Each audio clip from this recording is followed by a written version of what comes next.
গড় গড় মানে রাশিগুলোর যোগফল ভাগ রাশিগুলোর সংখ্যা। তিনটি সংখ্যা যদি হয় 3 3 3, তাহলে রাশিগুলোর যোগফল হচ্ছে 3 3 3, এবং রাশিগুলোর সংখ্যা সংখ্যা কয়টা কয়টা সংখ্যা আছে? তিনটা সংখ্যা, তাহলে সংখ্যা। তাহলে এদের গড় হচ্ছে 3 3 3, 9/3 = 3। ধারাবাহিক সংখ্যার গড় যেমন প্রথম সংখ্যা এবং শেষ সংখ্যা বাই 2, 1 থেকে 100 পর্যন্ত যদি সংখ্যাগুলো হয়, তাহলে এই সংখ্যার গড় কত? 1 থেকে 1 + 100 ভাগ হচ্ছে 2। ধারাবাহিক সংখ্যাগুলোর গড় সমান প্রথম সংখ্যা প্লাস শেষ সংখ্যা বাই 2। একটা অঙ্ক করলে আমরা ক্লিয়ার হয়ে যাব। 11 জন শিক্ষার্থীর গড় 13 বছর। নতুন 3 জন ভর্তি হওয়ায় বর্তমান গড় 12 বছর। নতুন 3 জনের বয়সের সমষ্টি কত বছর? 11 জন শিক্ষার্থীর গড় হচ্ছে 13 বছর। 3 জন শিক্ষার্থী ভর্তি হওয়ায় বর্তমান গড় 12 বছর। তাহলে 11 আর 3, 14 জনের গড় হচ্ছে 12 বছর। দেখি 14 জনের গড় কত? 12 বছর। তাহলে এখানে কত বছর টোটাল বয়স? সমষ্টি কত? 14 গুণ 12, 168 বছর। আর 11 জন শিক্ষার্থীর গড় হচ্ছে 13 বছর। তাহলে সমষ্টি কত? 11 গুণ 13, 143 বছর। তাহলে 14 জনের বয়সের যোগফল হচ্ছে 68 বছর, 168 বছর। 11 জনের বয়সের যোগফল হচ্ছে 143 বছর। যে নতুন 3 জন যে ভর্তি হয়েছে তাদের বয়সের সমষ্টি কত, মানে তাদের 3 জনের মোট বয়স কত? 168 বিয়োগ 143 সমান সমান 25 বছর। পুত্র ও পিতার বর্তমান বয়সের পার্থক্য 20 বছর। তাহলে আমরা লিখতে পারি পুত্রের বয়স যদি x হয়, পুত্রের বয়স যদি x হয়, পিতার বয়স কত? পিতার বয়স হচ্ছে x + 20, যেহেতু বয়সের পার্থক্য 20 বছর। আর 8 বছর পর পিতা ও পুত্রের বয়সের যোগফল 72 হলে পুত্রের বর্তমান। 8 বছর পর পুত্রের বয়স কত হবে? x + 8। আর পিতার বয়স কত হবে? x + 20 + 8। তাহলে এই শর্ত মতে x + 8 + x + 20 + 8 = 72। 8 বছর পর পিতা ও পুত্রের বয়সের যোগফল 72। তাহলে এটা হলো। তাহলে দেখি এখন অঙ্ক মিলাই। x আর x হচ্ছে 2x, 8 আর 8 16, আর 20 কত হয়? 36। তাহলে 2x = 72 - 36। 2x = 36, x = 18। তাহলে পুত্রের বয়স 18 বছর বেড়ে গেল। পিতা ও পুত্রের বয়সের গড় হচ্ছে 30 বছর।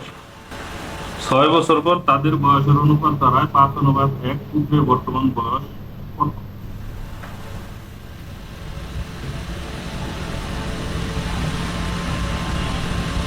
6 বছর পর তাদের বয়স অনুপাত দাঁড়ায় 5 × x। ধরি পুত্রের বর্তমান বয়স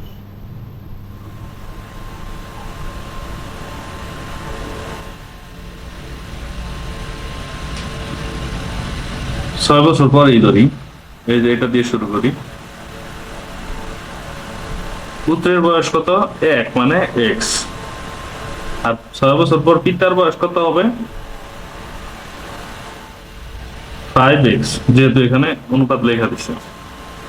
এবং পিতা পুত্রের বয়সের পর 30 বছর। তো এটা কিন্তু 6 বছর পরে। তো 6 বছর পরে তাহলে আজকে এই পুত্রের বয়স কত? তাহলে আজকে পুত্রের বয়স হবে x-6। 6 বছর পরে এই খেলাটা বাদ দিলে আজকে পুত্রের বয়স x-6 আর পিতার বয়স কত? 5x-6। দুইজনের থেকে 6 বছর করে বাদ দিতে হবে।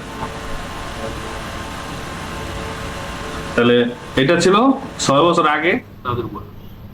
তো কোন সময়? যখন তাদের বয়সের গড় ছিল 30 বছর। ও মাই গড, তাহলে তো সহজভাবে বের করে ফেলা যাবে। তাহলে আগে 6 বছর আগে তাদের যে বয়সগুলো ছিল সেই বয়সের গড় ছিল 30 বছর, মানে এইটা এবং এইটা যোগ করে 2 দিয়ে ভাগ করলে 30 পাওয়া যেত। তাহলে আমরা সেম টু সেম করি, x-6 প্লাস 5x-6, এটারে আবার 2 দিয়ে যদি ভাগ করতাম তাহলে 30 পাওয়া যেত। তাহলে এটাতে আমরা এখন অঙ্কটা সামনের দিকে আগায় নিয়ে যাই। x-6 প্লাস 5x-6, মানে এই দুইটাকে আমরা 30 এর সাথে গুণ করে দিব, তাহলে হবে এটা 60।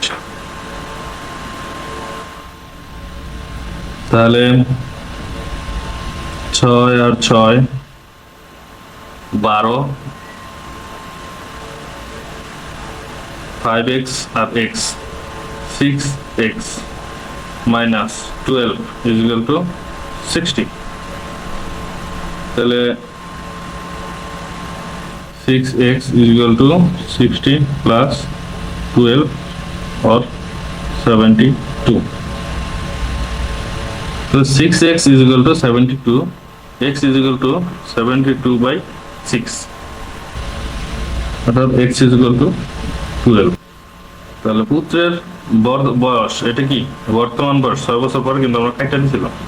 পুত্রের বর্তমান বয়স হচ্ছে x-6, এটা হচ্ছে পুত্রের বর্তমান বয়স। তাহলে 12 বিয়োগ 6 সমান সমান 6 বছর। এটা হচ্ছে পুত্রের বর্তমান বয়স। আশা করি আপনারা বুঝতে পারছেন। রহিম ও হামজার বয়সের গড় 20 বছর। হামজার বয়স 11 হলে করিমের বয়স কত? 40, 41, 42, 43। শর্টকাটে করে ফেলি।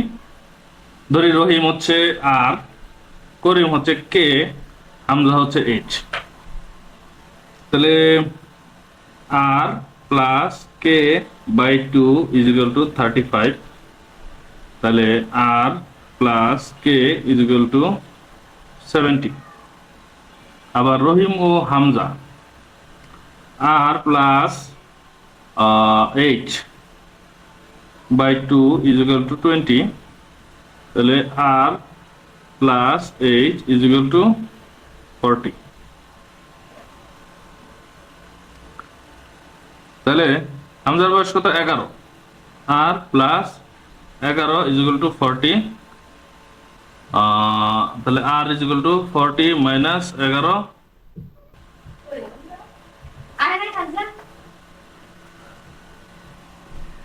29। তাহলে কার? রহিমের বয়স কত? 29। আর তাহলে করিমের বয়স কত হবে? R plus K is equal to 70, R হচ্ছে 29, K is equal to 70 minus 29 is equal to 41। তাহলে এটা হবে 41 বছর। পিতার বয়স পুত্রের বয়সের 4 গুণ। 6 বছর পর পূর্বে পিতার বয়স পুত্রের বয়সের 10 গুণ ছিল। পিতা ও পুত্রের বর্তমান বয়সের অনুপাত কত? পিতার বয়স পুত্রের বয়সের 4 গুণ। ধরি পুত্রের বয়স x, পুত্রের বয়সের যেহেতু 4 গুণ, তাহলে পিতার বয়স হচ্ছে 4x। আর 6 বছর পূর্বে পিতার বয়স পুত্রের বয়সের 10 গুণ ছিল। তাহলে এই শর্তটা যদি আমরা ফালাই, 6 বছর পূর্বে পিতার বয়স ছিল কত? 4x minus 6। পুত্রের বয়স যদি x হয় তাহলে পিতার বয়স 4x, কারণ 4 গুণ। 6 বছর পূর্বে পিতার বয়স ছিল এত, আর পুত্রের x-6। তাহলে শর্ত মতে ছয় বছর পূর্বে পিতার যে বয়স ছিল এবং পুত্রের যে বয়স ছিল এটা ছিল এটা 10 গুণ। তাহলে 4x - 6 is equal to 10x - 6 এটাই তো ছিল 6 বছর পূর্বে। তাহলে এবার এটারে ভাঙি। 4x - 6 is equal to 10x minus 6 × 60। 10x টারে 4x টার এই পাশে নিয়ে যাবো আর 60 টার এই পাশে নিয়ে যাবো।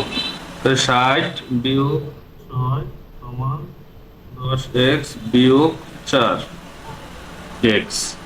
60 থেকে 6 বিয়োগ দিলে কত হয়? 54 সমান 6x। 6 দিয়ে কি 54 রে ভাগ যায়? 6 9 54। তাহলে x সমান সমান হচ্ছে কত? 9। x সমান হচ্ছে 9, কারণ 6 9 54। x সমান যদি 9 হয় তাহলে পিতার বয়স কত? 4x 4 × 9 মানে 36 বছর। তাহলে বলছে পিতা ও পুত্রের বর্তমান বয়সের অনুপাত কত? তো পিতার হচ্ছে 36, পুত্রের হচ্ছে 9। তাহলে এটা কাটাকাটি করলে অনুপাত দাঁড়ায় যায় হচ্ছে 4 9 36, 4:1। তাহলে এটা হবে উত্তর। পিতা ও পুত্রের বয়সের গড় 40 বছর। মাতা ও পুত্রের বয়সের গড় আবার 35 বছর। তাহলে মাতার বয়স 50 হলে পিতার বয়স কত? একটু আগে এরকম একটা অঙ্ক করছি। পিতা ও পুত্রের বয়সের গড় হচ্ছে 40 বছর। ধরি পিতার বয়স হচ্ছে পি আর পুত্রের বয়স হচ্ছে ইউ হু আর মাতার বয়স হচ্ছে এম। তাহলে পিতা ও পুত্রের বয়সের গড় 40 বছর। তাহলে P plus U is equal to 80 মানে 80, এটা কিন্তু 40 না। আর মাতা ও পুত্রের বয়সের গড় 35, তার মানে M plus U is equal to 35 × 70। মাতার বয়স 50 হলে পিতার বয়স কত? মাতার বয়স হচ্ছে 50 মানে এটা। তাহলে U is equal to 70 - 50 is equal to 20। তাহলে পুত্রের বয়স আমরা পেয়ে গেছি 20। তাহলে পিতার বয়স কত? 60 বছর। কেমনে 60 হলো? পি প্লাস ইউ মানে পি তো পিতার বয়স, ইউ তো পুত্রের বয়স, এটা হচ্ছে 20। তাহলে পি 80 থেকে 20 বিয়োগ দিলে 60 হয়, তাই 60। 3 বছর পূর্বে মা ও মেয়ের বয়স যথাক্রমে 27 ও 2 বছর ছিল। 27 বছরের মহিলা, 2 বছরের বাচ্চা মেয়ে। 5 বছর পর তাদের বয়সের অনুপাত কত? তো 5 বছর পর 3 বছর পূর্বের কথা বলতেছে আর এখন 5 বছর পরের কথা বলতেছে। তাহলে টোটাল হিসাব হচ্ছে 8 বছর। তাহলে 27 আর 8 কত? 28 29 30 31 32 33 34 35। 35 এখন আর 2 আর 8 কত? 10। তাহলে এইটা হচ্ছে অনুপাত। তাহলে এটা একটু ছোট করতে হলে কেমনে করতে হবে? 5 দিয়ে ভাগ করতে হবে। 5 7 35, 5 দিয়ে ভাগ করলে 5 2 × 10। তাহলে 7:2। উত্তর হচ্ছে 7:2 খ নাম্বার।